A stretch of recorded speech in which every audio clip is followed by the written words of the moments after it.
عبدالله بن عباس رضی اللہ عنہ مبارکی راځي ابا خوشبو سخت انتهایی خوشبو به استعمال ولا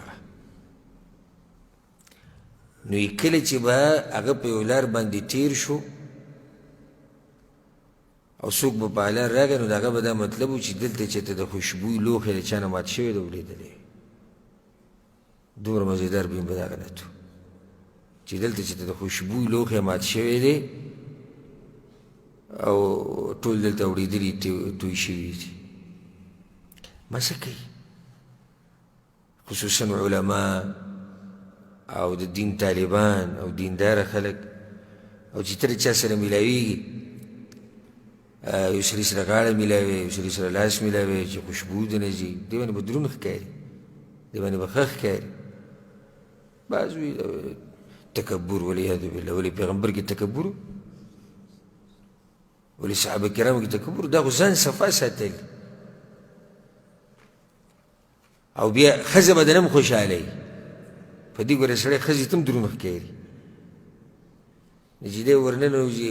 ښځې پسې دا د خولو د بنتې روانې او بیا چې نسواري او د خولې نه د شخړې روانې او د جیب نه یاره دې ښځو له الله ډېر صبر ورکړی والله خو اکثر داسې جوړه برابر شي طرفین بیا یو بل سره ګزاره کېږي نه زه خو خپل ځای نه کوم که نه په ما باندې دا بدبو دومره بدلېږي او هر انسان خپل دغی نو زه خو په دې داسې عادت یم داسې نو دې بعضو ته چې زه وګورم نو زه دا ووایم زه یم دې ښځو له الله لوی صبر ورکړی لوی صبر الله ښځو له ورکړی چې د یو سړي سره ته 2 منټه ودرېدی نه شي داسې دغه تې روان دي چې 2 منټه ودرېدی نه شي او دا ښځه د دې سړي سره په یو کټ کې ژوند تېروي نو غریبه څه وکړي څه وکړي هلته غریبه دا یېرېږي که ورته ووایم او په دې خفه شي او په دې غوسه شي نو بس بیا څه چې دي بس هغه وایي هسې هم دي ګزاره ورسره کوه د صفایي خیال بله دا ګوره موږ دا وایو هر یو چې زموږ ښځې دې صفایي او هغه دې مزېداره ځان تیاروي او زموږ داسې ښځې خوښې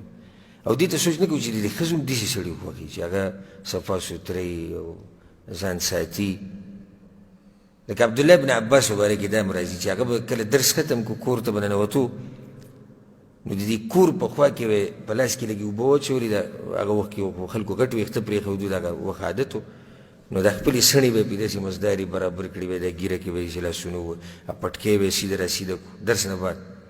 دا شاګردان ورته یو ورځ وویل ته چې کور ته ننوځي دا کار کې وایي زما دا خوښه ده چې زه کور ته ورننوځم او زما دې ښځې ځان سم سنبال کړی نو د هغې به هم دا خوښه که نه چې دا هلک راشي او ځان یې سم سنبال کړی موږ صرف یو طرف ته ګورو چې نه نه یاره زموږ ښځه داسې په کار ده که نه اعلی ترین او دی به هغه حالاتو کې ورننوځي چې سړی ورته حیران شي نو دا منځ کې یو نصیحت راغی چې د خوشبو استعمال دا د پیغمبر صلی الله علیه وسلم طریقه وه په دې موقع باندې پیغمبر صلی الله علیه وسلم خوشبو استعمال کړو او خوشبو ورته چا ولګوله عایشه رضی الله عنها